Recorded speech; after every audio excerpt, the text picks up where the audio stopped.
तून रस्ता होणार आहे तिथले सर्व बाजारपेठेतले व्यापारी, पत्रकार बंधूंना, आज आपण या शासनाच्या वतीने 6 कोटी रुपयाचा निधीचा जो काँक्रिटीकरण मुख्य आपल्या रस्त्यातून होणार आहे त्याची चर्चा करण्यासाठी आपण इथं बसलेलो आहे. त्याचं भूमिपूजन मंत्री महोदयांच्या हस्ते आपण गेल्या महिन्यामध्ये आपण तिथे केलेलं आहे. आता कामाला प्रत्यक्षात सुरुवात करायची आणि कामाला सुरुवात करत असताना लोकांचं हित जोपासणं, यामध्ये प्रत्येक गावातल्या जे नारायणगावच नाही, जुन्नर तालुक्यातल्या प्रत्येक गावामध्ये तिथं काहीतरी वेगळं वळण लावून त्याची बाधा सर्वसामान्य नागरिकांवर येणार नाही याची काळजी मी आजपर्यंत घेतली. या एसटी स्टँडच्या चौकापासून तर थेट खोडदपर्यंत त्याचं रस्त्याचं काम चालू आहे. 14 कोटी रुपयाचा निधी मंजूर झाला, त्याचं काम सुरुवात केली. नारायणगाव ते कथे डायग्नोस्टिक पर्यंत आपलं काँक्रिटीकरण त्याच्यामध्ये करायचंय. त्याचं खासदार साहेबांना आम्ही भूमिपूजन केलं. पण पहिलं काम आता वारोवाडीचं करायचं, ते हाती घेतले. कॉन्ट्रॅक्टर तेच आहेत. तिथे काही लेंथ कमी पडली, तिथली लेंथ आपण वाढवली आणि तो रस्ता अत्यंत चांगला झाला हे तुम्ही सगळ्यांनी पाहिलं. तिथं पण अडचणी आल्या, पण तिथल्या ग्रामस्थांना विश्वासात घेऊन, शाळेचे जे कारभारी असतील त्यांना विश्वासात घेऊन तो रस्ता आपण अत्यंत चांगला केला. आता खोडदपासून जो रस्ता येणार आहे तर त्याच्यामध्ये जे काही सेविंग होत आहे त्या रस्त्यातूनच वाढवून तो रस्ता आपण काँक्रिटीकरणाचा आपण करणार आहोत. मी तिथल्या व्यापाऱ्यांची मीटिंग घेतली, त्यांचं काय काय मत आहे ते जाणून घेतलं. त्याची लेवल डाऊन करायची एका ठिकाणी म्हटली, ती आपण केली. त्यांचंही कोणाचं नुकसान होणार नाही, पण त्या रस्त्याचा त्यांना फायदा कसा होईल ते समजून सांगितलं. 9 मीटरच्या रुंदीकरणाच्या रस्त्यासह 1 मीटर जिथं गटर होणार तो पण रस्त्यामध्ये आपण लेवलला घेणार, की जेणेकरून त्यांच्या दुकानाला आणि त्यांच्या व्यापाराने व्यवसायाला काही तोटा होणार नाही, उलट त्याला अधिकचा फायदा होईल. अशा प्रकारचा तिथे निर्णय घेतला आणि तेही काम आपण करणारच आहे. पण अनेक असे जे कामं असतात या गावात आजपर्यंत अनेक कामं गेली ग्रामपंचायतने केले, जिल्हा परिषद सदस्यांनी केली. आजची जी मीटिंग बसली, काल एक मीटिंग झाली, वास्तविक अशा 2-2 मीटिंग होणं काय चांगलं नाहीये. याच्यामध्ये कुठल्या प्रकारचं गट तट राजकारण येता कामा नये. जेव्हा हा रस्ता मंजूर झाला आणि मंत्री महोदय आपल्या तालुक्यात आशाताईंच्या वाढदिवसाला तिथे येणार, तेव्हा संतोष नानांनी मला फोन केला की आपल्याला मंत्री महोदय तिथं करू. म्हणलं वा, मंत्री महोदय तिथं करू आपण काय त्याला विरोध केला नाही, उलट चांगलं आहे. शासनाच्या याचा एक भाग आहे. अजितदादांच्या माध्यमातून आम्ही जरी त्याचं काम करत असलो तरी त्या खात्याचे मंत्री ते रवींद्र चव्हाण साहेब ते येते स्वतः. अजूनही काय आपल्याला काम मागायचं असेल तर चव्हाण साहेबांकडे आपण मागू शकतो की जेणेकरून आपल्या पदरात ते पडेल. त्या दिवशी भूमिपूजन झालं. नंतर रस्ता काम चालू करण्याच्या दृष्टिकोनातून आपल्याला गाळाधारकांचं किती अतिक्रमण होते, त्यांचं मत काय आहे याची कोऑर्डिनेशन बैठक घ्यायला पाहिजे आणि सगळ्या लोकांना विश्वासात घेऊन पुढे जायला पाहिजे. ह्या मताचं मी होतो तेव्हा मी पहिला फोन बाबू माटेला केला आणि 26 तारखेला 26 जानेवारीला आपली मीटिंग ठरली होती. पण 26 जानेवारीला काही सगळ्या झेंडावंदन त्याच्या कार्यक्रमानुसारची मीटिंग काही झाली नाही. पण तिच्यानंतरची जी मीटिंग ठरवायची होती, आता मंगळवार बुधवारचा आमचा कॅबिनेटचा आणि आज आमच्या पक्षाच्या मीटिंगचा तो दिवस असतोच, म्हणून ही पण मीटिंग समन्वयाने ठरवायला पाहिजे होती. ती परस्पर ठरली तर झाली. काय बोललेत काय मी जरा त्या बातम्यांच्या माध्यमातून जरी ऐकलं असेल तरी आपल्याला सगळ्यांचा समन्वय ठेवून लोकांच्या हिताला बाधा पोचणार नाही या दृष्टिकोनातून रस्ता आपल्याला केला पाहिजे. या रस्त्यातून सांडपाणी आणि पावसाचं पाणी वाहण्यासाठी लेवल्स कशा काढायच्या ते ठेकेदारांनी अधिकाऱ्यांनी इथं सांगितलेलं आहे. या रस्त्याच्या खालून नवीन पुन्हा एकदा पिण्याच्या पाण्याच्या पाईपलाईनसाठी आपल्याला ती योजना करायला लागणार आणि म्हणून या गावातला प्रत्येक नागरिक जो असेल, ग्रामपंचायत असेल, यांना बरोबरीने घेऊन पुढे जाण्यासाठी दृष्टिकोनातून आपलं काम केलं पाहिजे. या गावात अनेक नेते मंडळी काम करतात, पण एक चित्र बिंबवलं जातात की आमदार या गावासाठी काहीच करत नाही. अनेक कामं करतो आपण, करतोय, मागणी करतात, भरपूर कामं केलेली आहेत, भविष्यातही करत राहणार आहे, पण आम्हीच करतो तेच खरं असं या गावात इथून पुढे चालणार नाही. समन्वयाने पुढे जायचंय. झाली ग्रामपंचायतीची निवडणूक झाली, विश्वासाने तुम्हाला सांगायला निवडून दिलेलं आहे, पण आता लोकांनी ज्या विश्वासाने दिले ते विश्वासाला पात्र राहून आपण सगळेजण एकत्रितपणे काम करून पुढे जाण्याची भूमिका आपली ही असली पाहिजे. नाही तर मी म्हणेल तसंच बाकीच्यांचं कोणाचं ऐकायच नाही, विश्वासात घ्यायचंच नाही, असं चालणार नाही. सगळ्यांना बरोबर घेऊन पुढे जायचं. शेवटी करतोय आपण कोणासाठी? ते लोकांसाठी करतो. आणि एखाद्या विकासाचं काम त्यांच्या जीवावर जर बेतणार असेल तर ते करण्यात काय अर्थ आहे का? अजिबात नाही. सर्वांना बरोबरीने घेऊन काहीच आपलं करायचं असेल, रुंदात रुंद रस्ता, कोणाचंही पक्क बांधकाम न पाडता आपल्याला कशा पद्धतीने पुढे जाता येईल या दृष्टिकोनातून साधक बाधक चर्चा ठेकेदाराने सांगितली, अधिकाऱ्याने सांगितली. मला याची कल्पना आहे. रायकर साहेबांनी जे सांगितलं की स्टेट हायवे जेव्हा नोटिफाईड होतो तेव्हा त्याची डिस्टन्स किती असतात, पण ह्या नारायणगावमध्ये 20-25 वर्षापासून ह्या रस्त्यालगतची बांधकाम आहे. ग्रामीण मार्गाचा दर्जा पकडला आणि त्याची जरी बघितली तरी त्याच्यामध्ये अतिक्रमण हे आहेच आहे. पण ते अतिक्रमण जरी असली, गावाने जरी त्याला ग्रामपंचायतीने परमिशन दिली असली, ग्रामपंचायतला परमिशन देण्याचा अधिकार नसला, टाउन प्लॅनकडून घेता असलं तरी आता ती राहती घर आहे, तिथं पक्के बांधकामाची दुकान आहे. ही न पडता त्या रुंदीमध्ये कशा पद्धतीने शासनाचा पैसा खर्च केला जाईल या दृष्टिकोनातून या रस्त्यात सर्वच इथले प्रमुख जे लोक असतील, इथं जे बसलेले असतील किंवा ग्रामपंचायतचे ग्रामसेवक असतील, त्यांचे जे कारभारी असतील, या सगळ्यांनी मिळून त्याची काळजी घेणं हे अत्यंत गरजेचं आहे. ह्या तालुक्याचा लोकप्रतिनिधी म्हणून त्या संबंधित विभागाच्या अधिकारी आणि ठेकेदाराला हे माझे आदेश आहे. पक्क बांधकाम कोणाचंही तोडता कामा नये. आणि ह्या मीटिंगमध्ये तालुक्याचा लोकप्रतिनिधी म्हणून आदेश केल्यानंतर तो शासनाचा निधी कसा खर्च करायचा आहे त्या पद्धतीने त्या अधिकाऱ्यांनी आत्ता आदेश केल्याप्रमाणे त्यांनी पुढे ते करावं. शेवटी ह्या सगळ्या गोष्टीतून पुढे जात असताना माझी सर्व गाव ग्रामस्थांना त्यांना विनंती आहे की गावचं कुठलंही काम असतं तुम्ही मला कधीही बोलवा, मी या गावातलाच एक सुपुत्र आहे. जेव्हा मला बोलवाल, किती काय बैठका असेल, कधी कधी तर काही लोकांनी गावच्या विकासासाठी कामासाठी माझ्याकडे मागणी केल्यानंतर त्या गावाच्या कामासाठी पुढे जात असताना कुठल्याच प्रकारचं ग्रामपंचायतकडून त्या वेळेस सहकार्य झालेलं नव्हतं. पण इथून पुढं ज्या गोष्टी असतील त्या गाववाल्यांना समोर घेऊन उघडकीस आणणार की मला इथं पैसे द्यायचे, ह्या गावाला इथं खर्च करायचे, आणि हा खर्च करत असताना अशा प्रकारे अडवणुकीची भूमिका चालणार नाही. व्यापाऱ्यांना कोणाला वेटीस धरून दडपशाही खाली काम करू नका. ही सगळी लोक आपलीच आहेत. इथला कोणी व्यक्ती कोणी असेल, विरोधी पक्षातला जरी असलो, तो काय पाकिस्तानातला नाही. पण जेव्हा काम करत असताना आपण एक दिलाने पुढे जातो तेव्हा एक दिलाने चर्चा करा ना.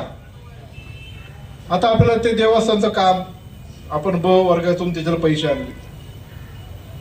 BK भुजबळ ते मी आमदार झाल्यापासून तुम्ही मला मागं लागले, आपण शासनाकडे गेलो तेव्हा ते पैसे आणले का नाही आणले, तुम्ही सत्कार केला का नाही माझा केला, तरी म्हणायचं यांनी काहीच केलं नाही. मला काय वाटत नाही का माझ्या गावाच्या प्रति. आता नदी काठच्या तिकडून आपल्याला रस्ता देवस्थानकडे येण्यासाठी आपल्याला तो रस्ता करायचा, त्यासाठी निधी आणायचा. ह्या कोल्हे मळ्यातला प्रमुख जुन्नर जो मार्ग आहे तो नकाशातला रस्ता नव्हता. त्या लोकांची जी मागणी होती की तेव्हा आम्ही सहकार्य म्हणून तो रस्ता केला, आता एवढा मोठा रस्ता करतायत तर आम्हाला त्याची भरपाई मिळाली पाहिजे. तो नकाशातला रस्ता नव्हता, त्याचं कॉम्पेन्सेशन म्हणून लँड ऍक्विजिशन करून त्यांना 25 कोटीचे रुपये दिले.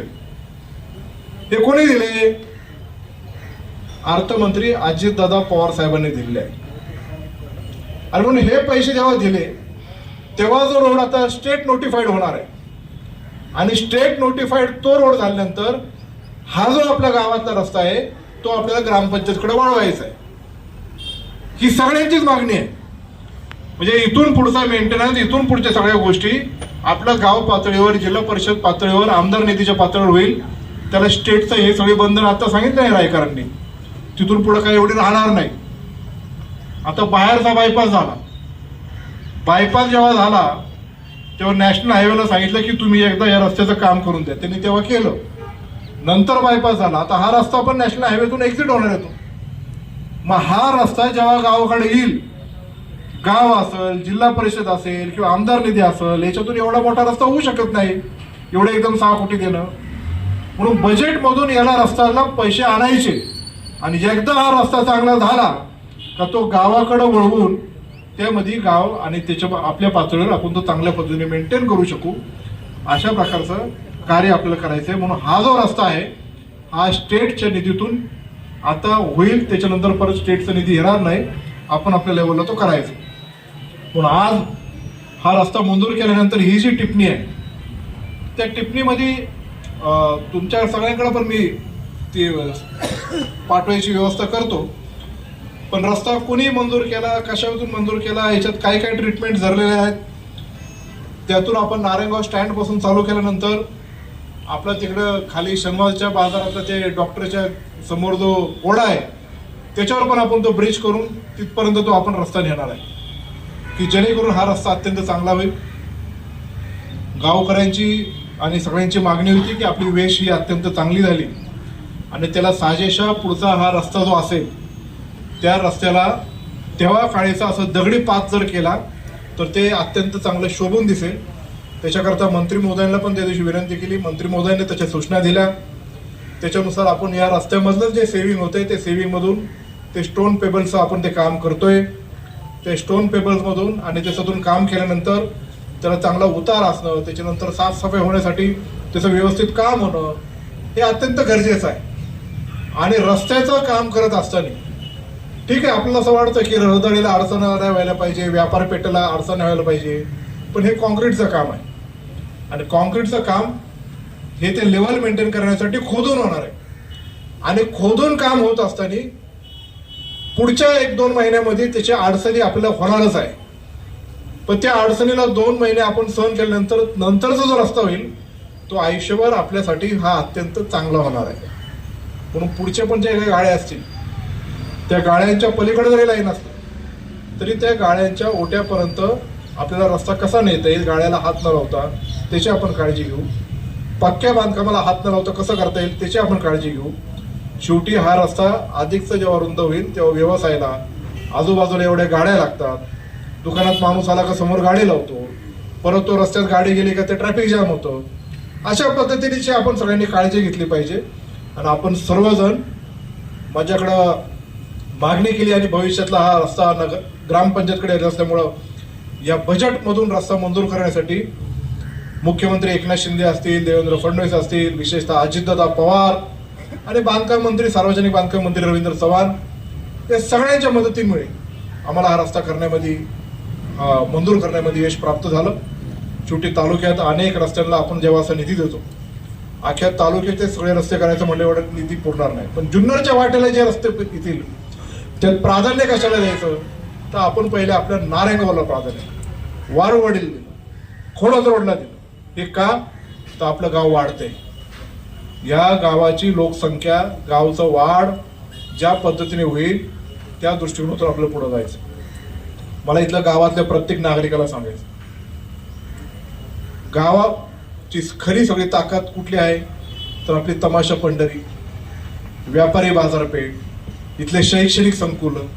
पण ही जरी ताकद असली आणि एवढी लोक आपल्या लोकसंख्या गावची वाढतीये, या सगळ्यांना मूलभूत काय असेल तर पाणी पुरवायचं. आणि हे पाण्याचा फ्लो आपल्याला कुठून आहे तर डिंबा डावा कालवातून आहे. या डिंबा डावा कालवा 12 महिन्यातून 10 महिने चालतो, तेव्हा नारायणगाव वारुवाडीला एवढं मुबलक पाणी मिळतं. कालवा जर बंद पडला तर तिथून पुढच्या 10 ते 15 दिवसामध्ये आपले विहिरी, बोरवेल, पाणी पुरवठा ठप्प होताना आपल्याला पाहायला मिळेल. आता काही लोकांचं चाललंय डिंबे ते माणिकडोला कुकडी नदी सोडायला खालून बोगदा करायचा. तो बोगदा जर झाला तर डिंब्या डाव्या कालव्याचं पाणी बंद होईल आणि त्या कालव्याचं पाणी जर बंद झालं तर नारायणगाव वारवडीला एवढ्या लोकसंख्येला पाणी कुठून देणार, हा मूळ आपल्या गावाला प्रश्न आहे. आणि हे पाणी या लोकसंख्येला एवढ्या मोठ्या प्रमाणात जर पुरवायचं असेल तर बोगदा व्हावा, पण तळाला नाही, तो वरती व्हायला पाहिजे आणि डिंबा कालवा बंद पडता कामा नये. या भूमिकेतून मी असेल, वळसे पाटले असेल ती वाटचाल करतो. पण लोकांच्या हितासाठी काही गोष्टी जर आम्ही करत असेल तर ते निश्चित प्रकारे केले गेले पाहिजे आणि त्याचं आकलन आपल्या सर्वांना असलं पाहिजे. जर यदा कदाचित हा काही कुठल्या पक्षाचा वाद नाही, आपल्या गटातटाचा पण वाद नाही, हा प्रांताचा वाद आहे आपला आणि खालच्यांचा. जर यदा कदाचित सरकार कोणाचं जरी असं आणि ते असं करण्याचा जर प्रयत्न करत असेल तर नारायणगाव आणि वारुवाडीकरांच्या प्रत्येक ग्रामस्थांना त्याचा आवाज खूप मोठ्या प्रमाणामध्ये हा उचलावा लागणार आहे. आणि मी आता आमदार आहे, योगायोगाने आता आम्ही सत्तेत आलेलो आहे. मी जोपर्यंत तिथं आहे हा भोगदाचा तळातला प्रकल्प मी कदापि होऊन देणार नाही. आणि आपल्या नारायणगाव वारुवाडीचं पाणी कसं पद्धतीने सुरक्षित राहील त्याच्याकरता आपल्याला ते काम करायचं आहे. मला पुन्हा एकदा सगळ्यांना आवाहन करायचं आहे, मी आहे ना राजकीय वादातून तुम्हाला कोणालाही थोडी सुद्धा तोशी भासून देणार नाही. गावच्या हितासाठी आणि जे जे करता येईल त्यांच्याबरोबर चर्चा करून, मग कोणी असं कुठल्याही पक्षात जरी असं त्यांच्याबरोबर विश्वासात घेऊन चर्चा करून आपल्या गावच्या हिताच्या दृष्टिकोनातून मला कार्य करायचं आहे. आणि माध्यमांच्या द्वारे त्यांनाही आव्हान आहे की बाबांनो, गावचं काम आहे, गावच्या हितातून पुढे जात असताना सगळ्याला विश्वासात घेऊन पुढे चाला. मीच करतो तेच खरं हे इथून पुढे चालणार नाही. सर्वांनी हातात हात घेऊन पुढे जाण्याची भूमिका ठेवावी. माझी तयारी आहे, आपणही सर्वांनी करावं अशी मला सर्वांना विनंती करायची. पुन्हा एकदा आपल्याला विश्वास देतो, रस्ता जेवढा जास्त रुंद करता येईल तेवढा रुंद करणार, पक्क्या बांधकामाला हात लावणार नाही. काही पायऱ्या काही ओटे असतील तर ते काढून आपल्याला पुढे जाण्याशिवाय गत्यंतर नाही. त्याच्यासाठी तुम्ही सर्वांनी सहकार्य करावं. पुढेही ग्रामपंचायत असेल, ग्रामसेवक असेल, इथले तलाठी सर्कल असतील, सर्वच जण असतील, एक दिलाने एकत्रितपणे पुढे जाऊन या रस्त्याचं काम आपल्याला करायचं आहे. एवढं या निमित्ताने सांगतो. तुम्ही सर्वांनी इथं जे काही उपस्थित आहेत, तुम्ही पण सगळे व्यापाऱ्यातले, सगळे राष्ट्रवादी काँग्रेस पक्षाचे माझ्यावर प्रेम करणारे जे काही कार्यकर्ते असतील, मकरंद भाऊ तुम्ही असेल, तुम्ही तर काय कोणाची भेडगाठ ठेवत नाही. जे योग्य आहे ते योग्य म्हणायची कायम तुम्ही काम करतात. तुम्ही पण उभा राहा सगळ्यांनी. या गावच्या रस्त्याचं काम कसं तर्जनी होईल यातून आपण सर्वांनी काम करावं.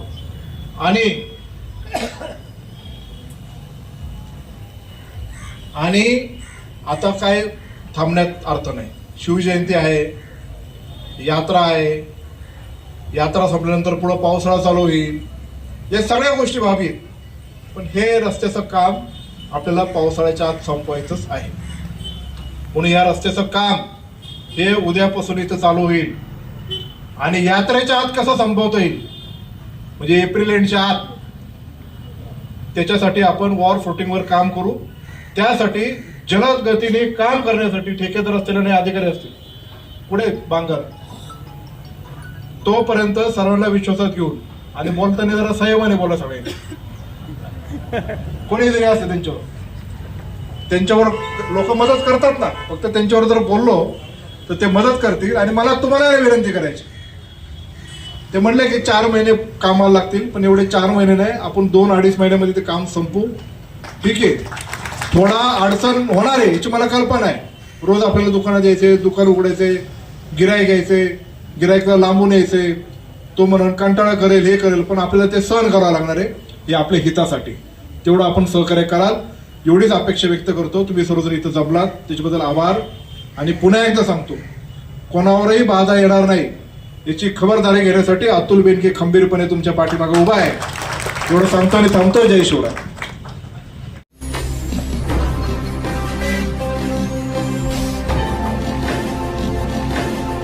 ताज्या घडामोडी आणि नवनवीन माहिती मिळवण्यासाठी समाज दर्पण या YouTube चॅनलला सबस्क्राईब करा आणि बेल आयकॉनवर क्लिक करा.